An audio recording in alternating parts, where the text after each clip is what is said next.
that back on me. Yeah, Um, like, mm, everyone's opinion is correct, but it's exactly. argue with everybody's opinion. Well, Like, if you want to have a discussion, okay, but not an Yes. argument. Yeah. well, and that's, to me, that's what's really happened with this whole woke culture. You're dealing with it watching, and you know what? You have a Uh, choice on how you respond to something, right? Right. yes, You you don't have a do. right to Yep. force someone else to change that freedom of speech, whatever they want to say. If you don't like what they say, you either don't talk to them anymore or you engage in a conversation. You have But options. yeah, Yeah. exactly. Right. Yeah. Right. Exactly. Exactly. You're Yeah. back. Yeah, I'm back. It's one of those glitches things that we encountered. So Oh, gee. Life in the Matrix. Right. I don't know, it just came out of nowhere. So I apologize. Now, were you Well, able you to got through. were you able to move to that studio you were hoping to, Alicia? Did that help, or is that not yet? No, I'm not there yet. Okay, because make it a lot easier for you, I think, Yes, for sure. yes.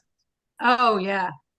Yeah. Because the nice thing about the Rhode Island Black Business Association building, they have several offices and they have a studio specific for doing podcasts. Mm-hmm. Nice. It's built for it. That's nice. At Right. least you got through your entire presentation. That Yeah. is true. Thanks. So what do you guys That is true. what's feedback? Feedback, please. I think it's a great idea. I think it's probably needed. Especially you put so much work into it. It's got, validated with all your research and everything. I think it could be very powerful. So how are you planning on marketing it? Well, it's in beta testing right now. So what I'm doing is individually approaching professionals that I know who could use it and requesting a testimonial in return. Sure. Yeah. So wow, it's So, I've talked to probably about it. I started this week and I talked to about probably 5 people so far. so in the app that they're getting all this information from, Mhm. are you giving away too much information? You want to leave them hanging so they get Right. Right. No, because you Good were point. really thorough in what you were telling them automatically, let Right. alone, you want them to ask you for more. Absolutely, I agree with that. But here's the thing, you can look at the design of it, but unless you are addressing it to answer your specific work issue questions, it's only a pretty design. No, and that's true. I just don't want you to give away too much and then you've got a great app that tells people everything they want and they can go and fix their business. You know what I mean? Because Right. you have to make money at it. Yeah. This is your baby. Right. But here's the thing, the way it's designed and you look at the graphic image, first of all, I'm not giving it to everyone. So okay, there's always going to be more people who have workplace issues, human-centric workplace issues that need to have something to help them. So I'm confident in that part. But here, what I'm putting it on display, the complexity and how you put it together is proprietary. So you can look at it all you want. Good. But I dare that you can put it the way I put it together. So, Right. Just making sure, just trying to protect you. Thanks for the protection. I appreciate it. Because that was something that I was challenged with a while back, is giving away too much information. It's like, it's valid, Yeah. it's good, but why would they come back if you gave it all to them already? But here's the thing, it's like being a farmer. Farmers, they're seeding all the time in order to receive a harvest. And that's where my That's true. faith-based teaching comes in. God gave me this design. He's given me the power to share it. The harvest will come, There you go.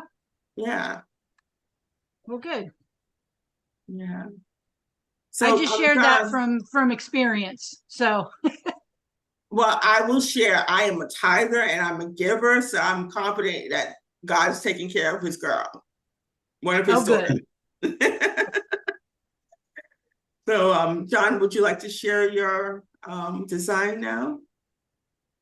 Yeah, I can do that. Let me, how do I do that? Let's see, I've got it in the chat. I don't know if I can share from the chat, but I actually can go to the, maybe I can. I think if I open it up and then share, right, you should be able, yeah, I think I can do it that way. Yeah. Do you have ability to share? Yeah, just sending a request to share. Okay. Oh, wow. Yeah, got it. So share, and here we go. So basically, that's kind of what I was describing, right? Our inputs are all the things we got going on for us. Now, in our lives, everything flows through our brain, right? It's kind of like a computer, everything flows through your CPU. When you operating system, every single application, everything works better. And so the neural filter is, well, my program, Calm Brain, we're actually kind of rebranding as AMP, Accelerated Mental Performance, because it really tells more what we're doing. And then you can say, did you AMP today? And so the robust stimulation that is that's unique to my program, the only program in the world that does it this way, is what creates the changes so fast. So we're talking about immediate changes, and then the brain is primed for the next time that decision comes, it's going to make it even faster. And so then the idea is at the other end is clear output. This filter is made better. I think I mentioned now many patients in the same amount of time. That's really the way I lives. It's not the brain faster, right? It's faster, more focused, and better. It means you get more time. It means you communicate better. And so that's kind of what this is supposed to. Yeah, I like it a lot. It really is really clear. It reminds me of the photos of the left and the right brain. On the right brain, you see the color and all the fun images, and then on the left side, it's the charts and the graphs and the tables. So now we lost. Oh, there we go. We got John back. Are we back? The other guy holding a brain, so That's weird. Yeah. So, I'm wondering if something's going on with the share button, because it shouldn't have done that to me and you. That's true. Yeah. But anyway, that's the idea. And the cool thing for me, as I mentioned, is I've been experiencing this in people for almost 20 years. I mean, it's incredible. Families get along better, people get more done faster.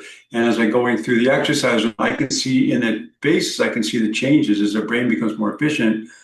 But this latest research is just kind of validating all that. It's been pretty exciting. So, and then Tim put this diagram together. So he had, he has it in his background. It's just kind of strange because it looks like it's flowing through his head. So I don't know how to use it as a background, but it's a good graphic.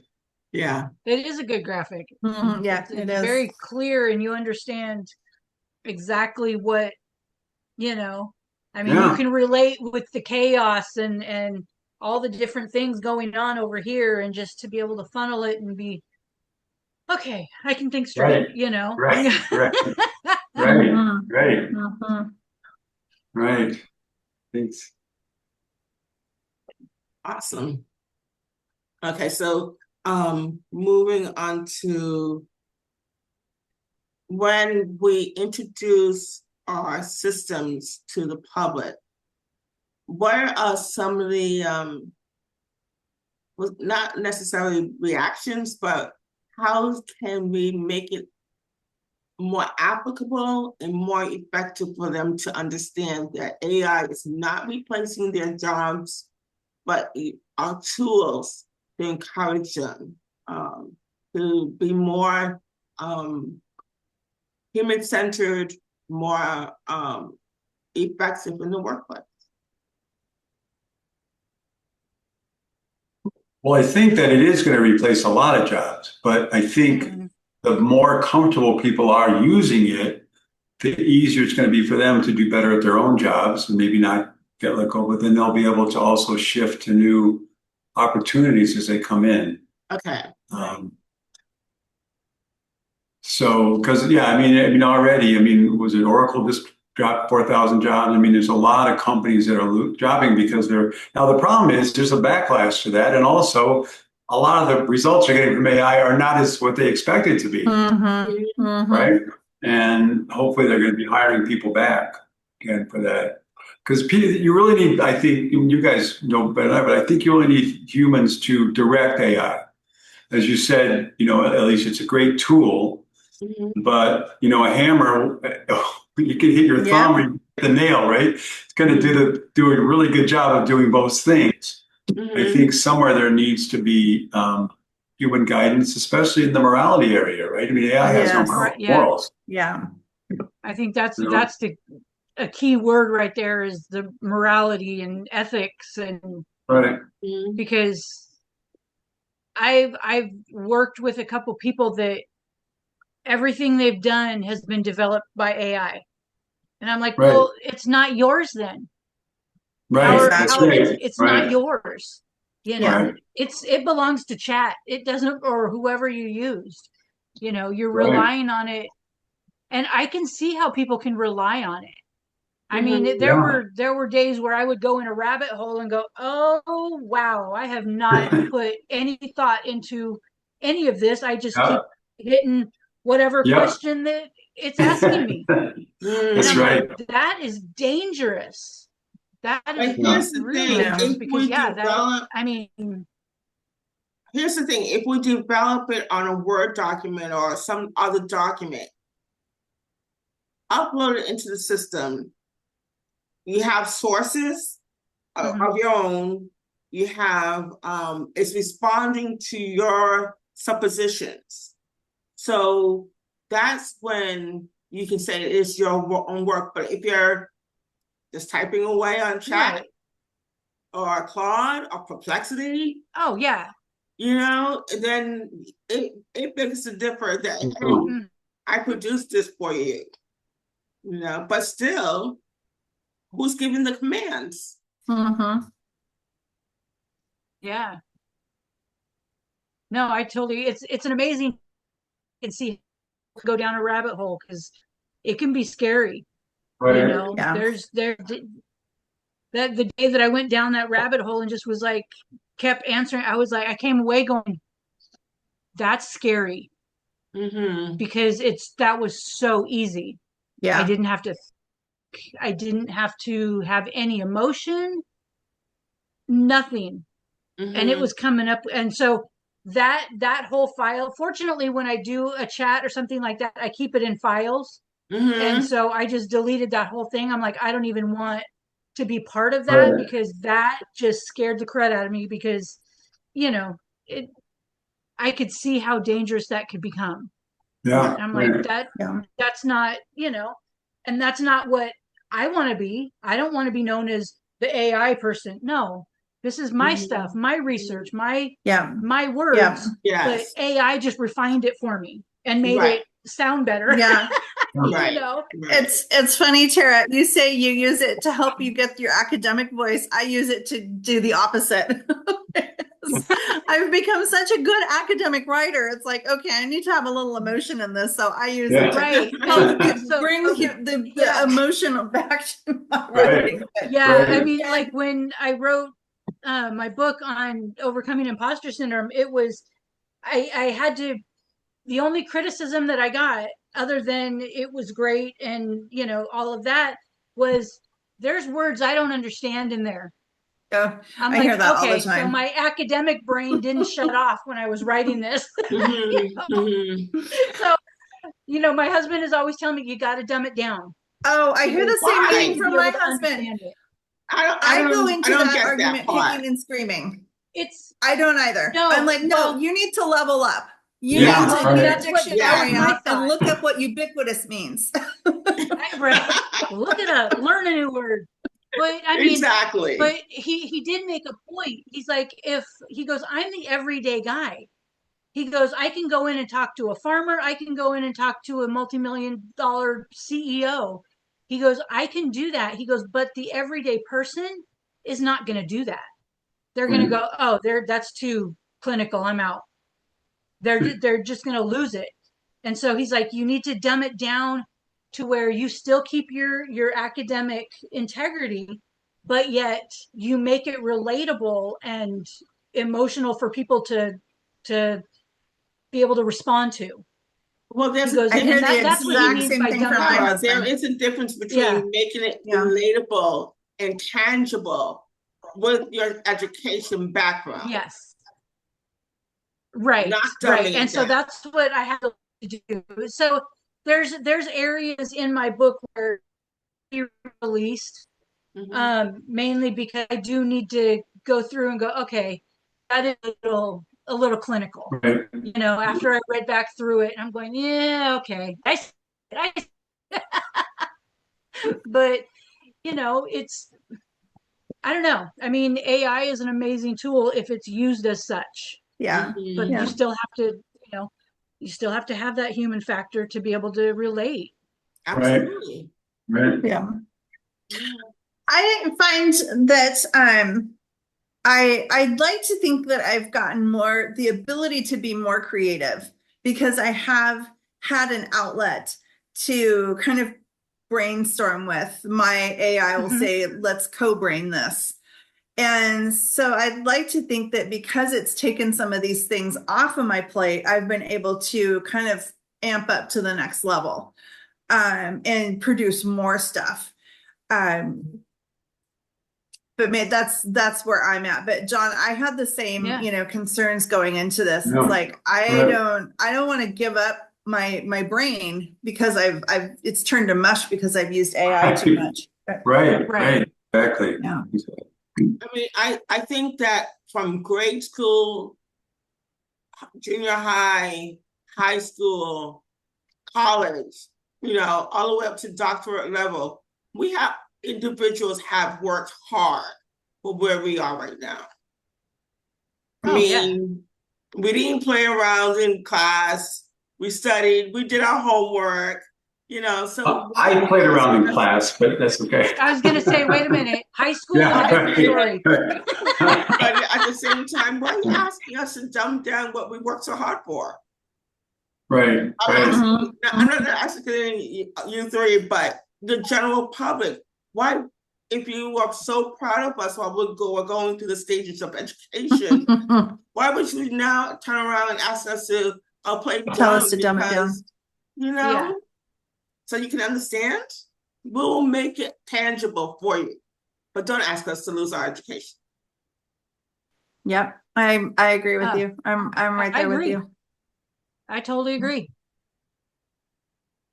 I can see both sides though. I can see both sides too. But I find it a little insulting, maybe. I don't know if insulting is the right word when I'm told to dumb it down. First time my husband said that, before he explained it, what he meant by dumbing it down, I was offended. I'm like, why would I dumb it down? This is what I have to say. And he's like, but people aren't going to understand it. You can still say what you want to say, but just make it so people understand it. Right. So he had to explain his thought process behind dumb it down. But, that was, whenever he tells me that, okay, I'm being too clinical again. Well, don't you think other people would be like, oh, I find that kind of insulting that you dumbed it down for me? Yeah, possibly, yeah. And maybe you can communicate both. We have an AI-based phone system, so people can call in, find out about my program. And she's programmed to either give the as a neuroscientist or an eighth grader. And maybe you can do the same thing, because all your research, you want that to be academic and everything else, but maybe front end stuff to get people into it, you dumb it down to an eighth grade level, so at least they understand it. And then when they want more, then they're going to go obviously to the more erudite information. Yeah. For instance, in mine, when I say neuro leadership, it's just mindset and how we think about things. I can translate to lesser grades, like high school or junior high. But for you to tell me that doctoral term should be eliminated just because they don't understand it, that's when I'm like, sorry, no, I worked hard for it. Get curious. I did, yeah.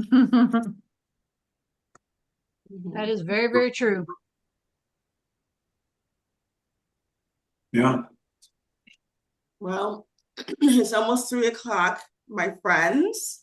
So we're going good conversation. We had an awesome conversation, except for when and we never did hear about your paper, your full paper, Danielle. Which one? The one you're currently working on.